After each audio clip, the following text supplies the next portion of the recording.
So the first teaching of Tao Te Ching that I have been receiving, which is, in my opinion, the essence of all of the teachings, and you know exactly what I'm gonna say. I'm gonna say allow and return to the Tao.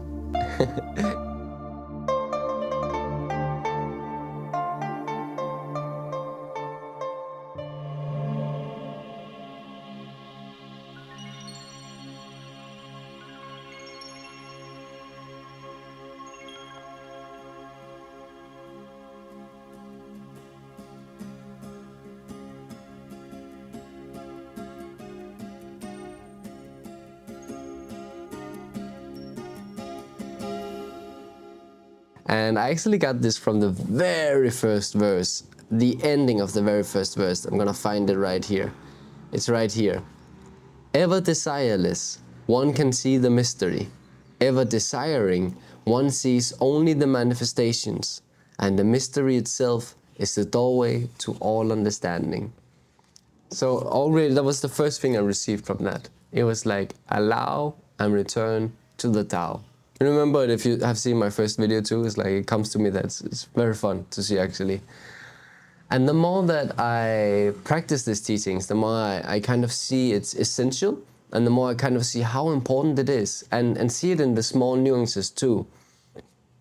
Because it goes both big and small. A very good example is, so first let me explain it. Allow and return to the Tao. What I mean by this is allow everything to be exactly what it is and stay in your center where you're not moved. Stay in the center, which is before having opinions, which is before having thoughts about anything, really. Stay in that center where you are not moved and just allow everything to be exactly how it is. That's what I mean by it.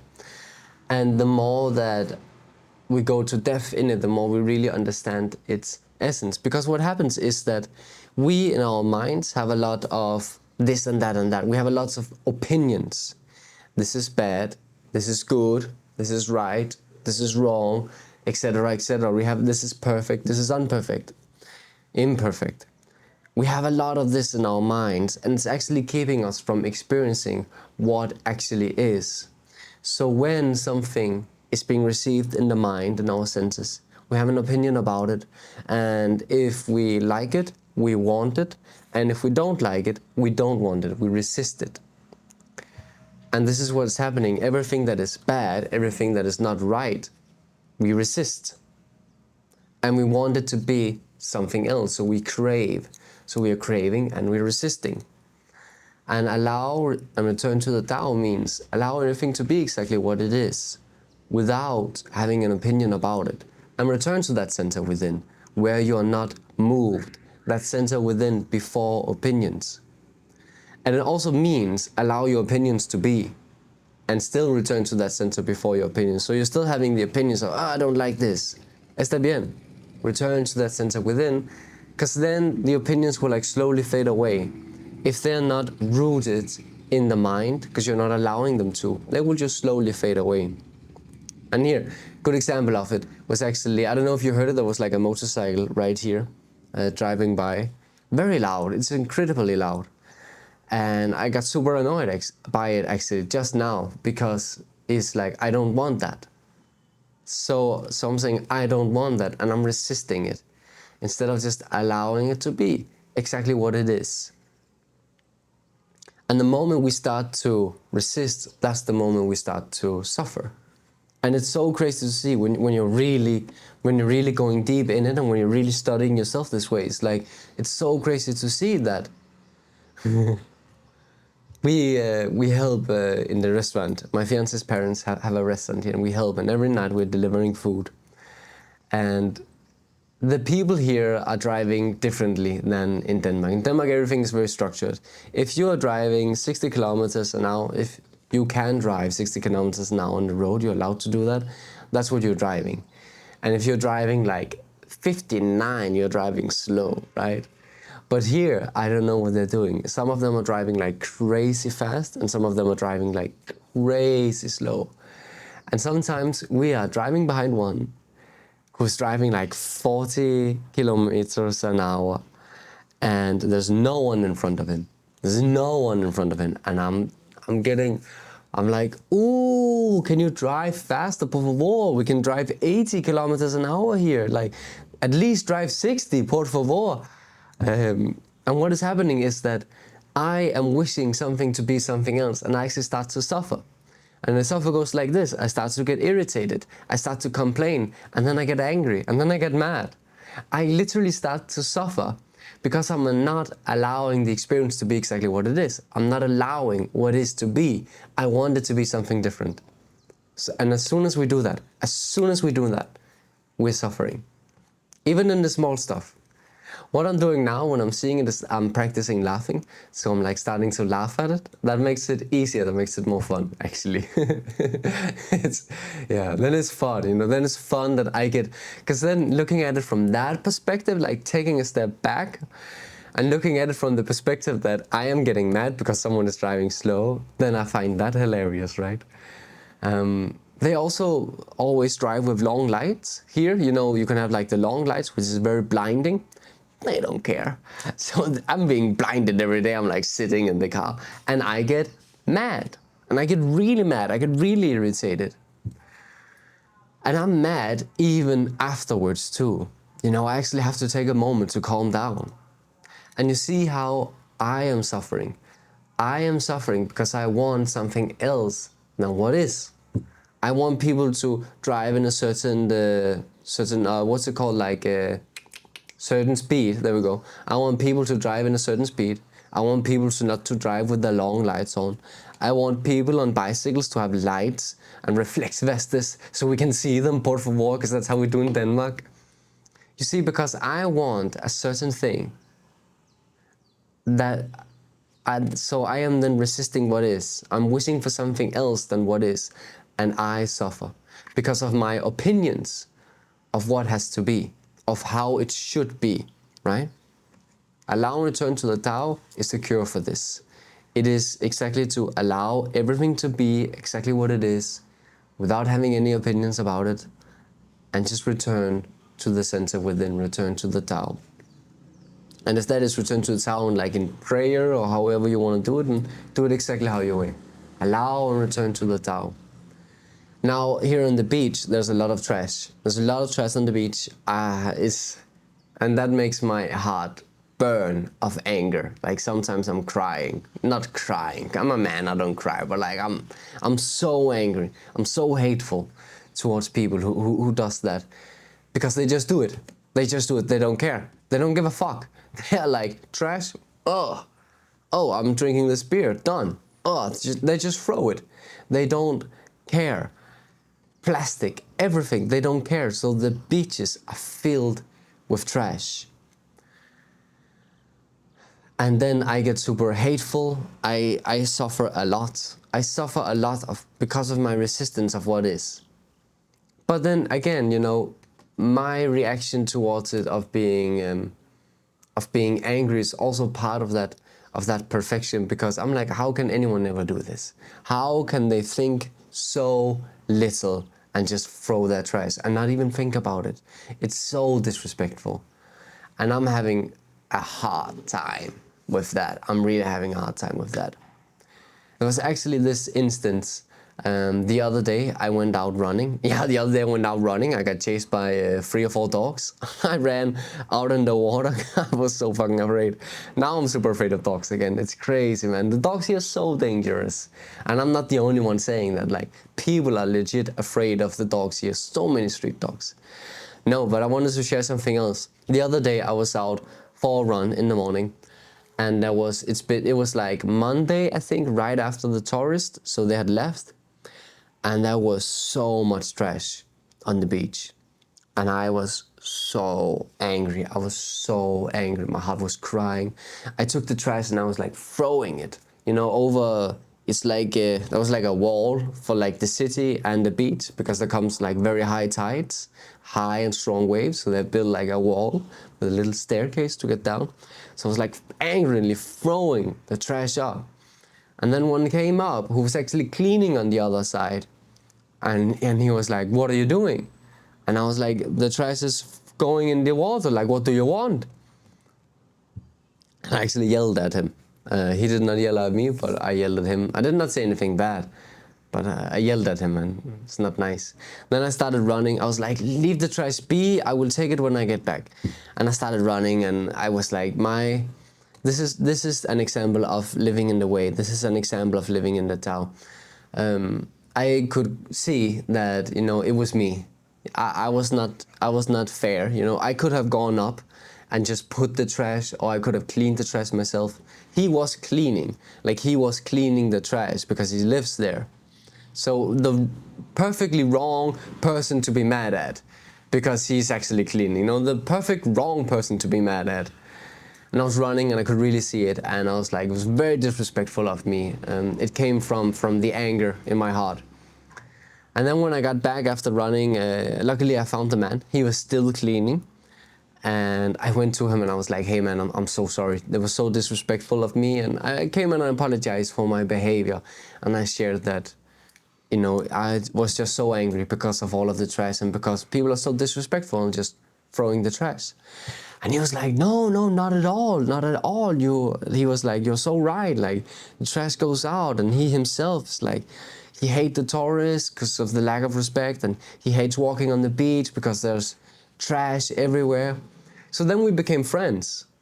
Which was a really nice way of going around it. And you see, that's kind of like when we are living in harmony with the way, we understand, when we have like that understanding of, oh, this, I have to go and apologize. We have that understanding of, I have to go and apologize. I created this pain, you know, like maybe he was mad afterwards. I was like, fucking idiot, not to him, but like to myself. Like one day I was like, fucking idiot, you know. He was not an idiot. And I realized that, of course, it was like, it's me, I'm just super angry, that's why. But like, we see this, oh, I have to go and apologize, you know, oh, it was me who created this emotional pain now. Maybe he was also mad and annoyed and angry afterwards. And that was me who created that. So we kind of live in the way where we can see that. And then it is allow and return to the Tao. Everything is unfolding in its absolute perfection. Having faith in God. Having faith in God. There's this beautiful lady called, I've forgotten her name. I never forget her name. I'm about to say Shiva, that's not her name. I never forget her name. Surya, there we go, Surya. This beautiful lady called Surya. She has an ashram in Brazil. I was there for 3 or 4 weeks, something like that, in 2023, summer. And I remember I asked her about I don't remember what I asked her about, but it was kind of a deep question. And her response was so simple. She was smiling at me. She's always smiling. She was smiling at me, and she says, I just trust so much in God. I just have so strong and unbreakable faith in God. That's beautiful. That is allow and return to the Tao. That is the example of allow and return to the Tao. In my faith, in my unbreakable trust, I can just let go of any opinion that I should carry and just return to center, return to the Tao. Allow everything to unfold exactly how it is to unfold. A monk that I'm starting to watch on YouTube, he's really nice. I don't know, his name is Swami something. He says, be like a humblebee. A humblebee? Humblebee? The fat bees that goes from flower to flower? Bumblebee? Bumblebee in Danes. But you know which bees I mean those fat ones, those fat cute ones. He says, be like a bee. Because a bee is very wise. It goes from flower to flower to flower to flower. Only ever goes to flowers. Spends all its time in flowers. Don't be like a fly. Because a fly goes and sits on a shit, and it goes and sits on candy, and it goes and sits on a flower, and it goes and sits here and there, from shit to sweet. Goes and sits everywhere. And don't be like that. Don't have a mind that goes to the shit and then goes to the sweet and then back to the shit and back to the sweet. Be like a bee. Have a mind that only goes to the flowers, that only sees the beauty. Now, how to practice this? Are we then neglecting all of the bad? No, but bad is just a concept of the mind, right? It's just an opinion. My opinion of what is bad is maybe different from your opinion of what is bad. So it's just an opinion. And it is allowing return to the Tao. Letting go of all of that, of all of the opinions, and just allow everything to be exactly what it is. And then look at the beauty. Of course, you know, when we look at all of the oscuro, when we look at all of the dark, all of the suffering, well, it is endless. When we look at all of the beauty, well, it is endless too. And what is purifying our mind? Is it going into all of that darkness and looking at everything that is wrong? Or is it going into the beauty and looking at everything that is right? I think that's what he means with like, be like a bee, only sit on the flower, have a mind that only sits on the flower. So that's the allow and return to the Tao, the essence of the teachings, in my opinion. And it's very beautiful. I'm practicing every day. I'm practicing every day. I really am. Now, the second teaching, which has been also very profound in my life, is a teaching that comes from, he says in one of the verses, that the sage puts himself last, therefore ends up ahead. And kind of that's what inspired it. Like, what I got from that was, put away your own self-importance. Just for a moment, put away your own self-importance. What is our own self-importance? Well, it is again our opinions. It is again what we believe, what we have to say, what we are feeling. Because when have I used this? I've really been aware of this when I have been in a conflict with my partner. When she is sharing something with me that is painful in her, and therefore it's also painful in me, maybe then I feel misunderstood, or maybe I feel attacked or anything like that. You know how it is when you have conflict. So then it really has been for me to say, to tell myself, no, I will put away my own self-importance and I will listen to her. My own self-importance here being my opinion of what I thought was happening, my opinion of what she said or what I did, my opinion about this and that, my triggeredness, all of that which is mine, my self-importance. That's how the mind goes. The mind goes, me, right? And, oh, you said this and that hurt me, all of that. Put away just for a moment my own self-importance and actually listen to what she has to say. Because I was asking myself, what is more important? My self-importance, or that she feels listened to, seen, understood, and heard?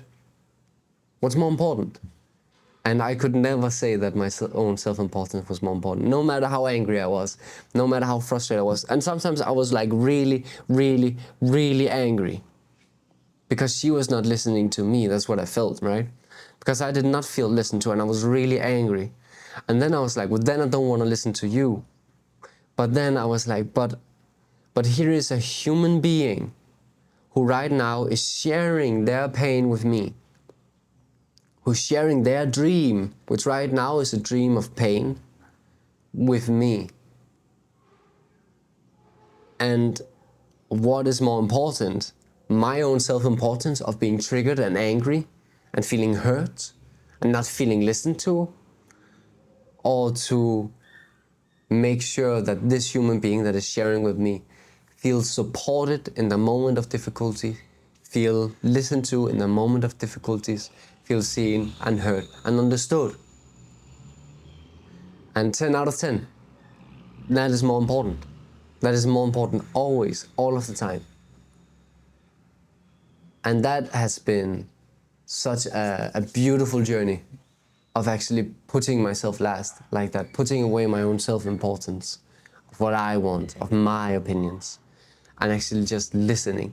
And usually what I found afterwards was that, well, then when I then had been really listening, I did not have the need I did not have the need to share. It's not like to share, but that self-importance, I was like, you know, I did not have the need to share. Because I had listened and I had understood, wow, right now you're really in pain. Like, share your pain with me, and she's sharing, and it's like, yeah, I understand how you feel. And then when I understand how she feels, it's like, can I be mad at her? No. Maybe I can, but I was not. But I was not, because it was like, that being mad at someone is also your own self-importance, I think. Well, at a certain range, you know, not always it's like that, but at a certain spectre, it certainly is like, I'm mad at you because of my own self-importance, because of my own opinions. And that is completely put aside here, and we're just very open to listen to what the other one has to say. And then did not feel the need to share afterwards. But then what I could do was actually, I could invite to something else. Then it could be like, hey, you want to go out and go for a walk and hold hands, you know? You want to go and watch a movie or something like that, you know? Then that could be, you want to go out and get some fresh air. You know, then I could share with an invitation to something else. And that was like the beauty of it. And we would get so much better out of the conflict than if I had hold on to my own self-importance. Yeah, those are the two essential teachings. I have some more. Let me see in my notes here for a moment. Tireless service.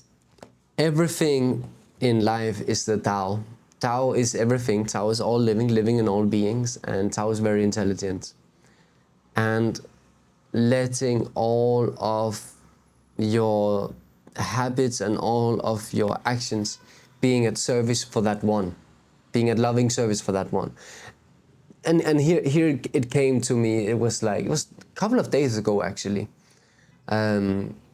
She has a brother, and he eats so disgusting.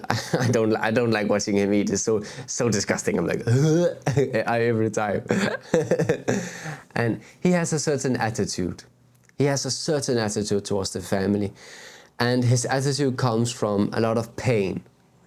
There's a lot of pain. He's a lot of distant. He's a lot of isolated.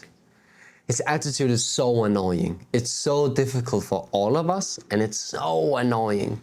But like when I take a moment to step away from that and like to see, well, his attitude comes from all of this pain that he's carrying on inside of him, then it's understandable, but it's still super annoying. And I washed his plate. He came and gave me his plate, and I didn't want to wash it. I was like, I washed it, of course, but I was like, I don't want to wash your plate. And then a thought came to me.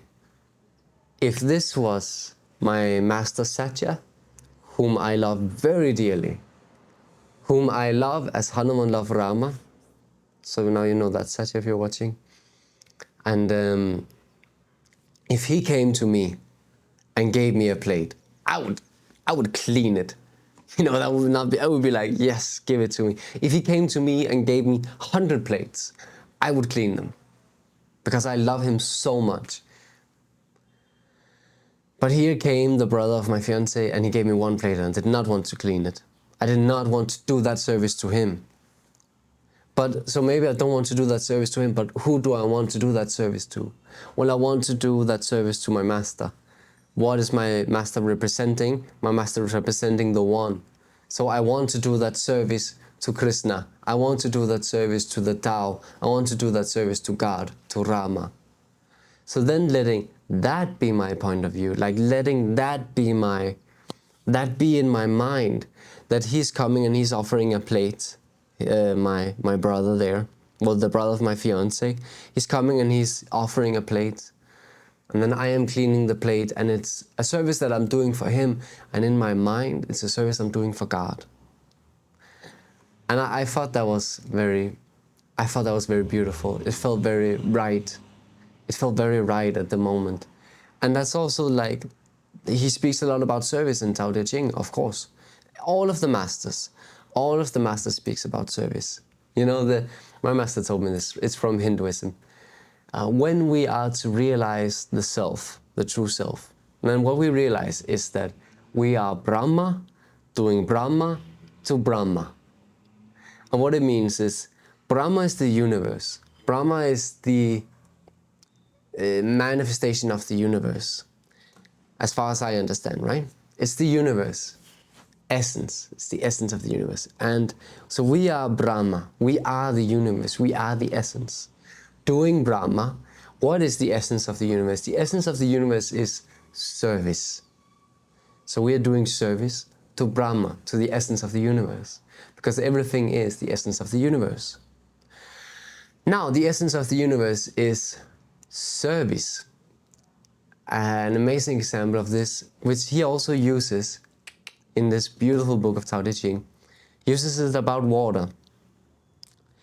Water never judges people and says that you are worthy of water and you are not worthy of water. No, water is always there in abundance for everyone. Air never judges people.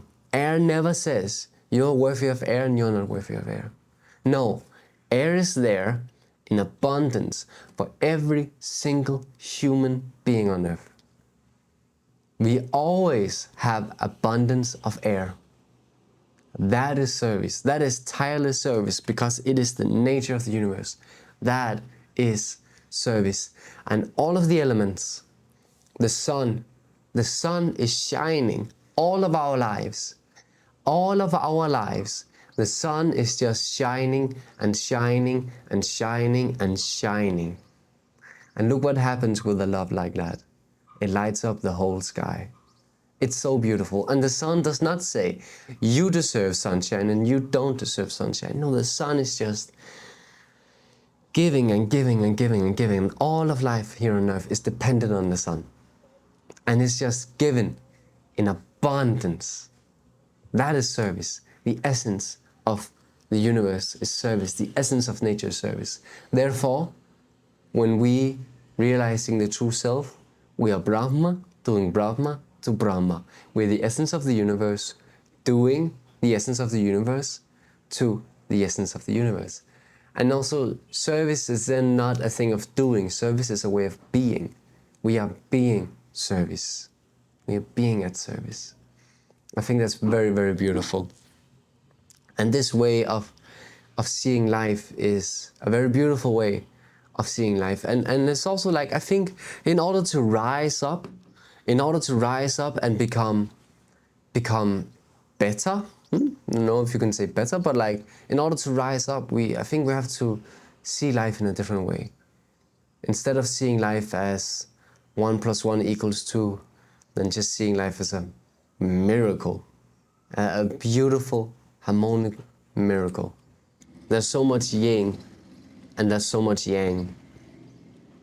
And the last teachings of them all, not of them all, but like the last teachings of these 5 teachings is trust in the Tao, trust in God. We had this, I thought that I had made my fiancée pregnant. Because I have heard I have heard the voice of my daughter calling me father, Fa in Danes. And I was like, she's pregnant now. I heard the voice of my daughter calling me father, she's pregnant. And I was like, I am not ready for that.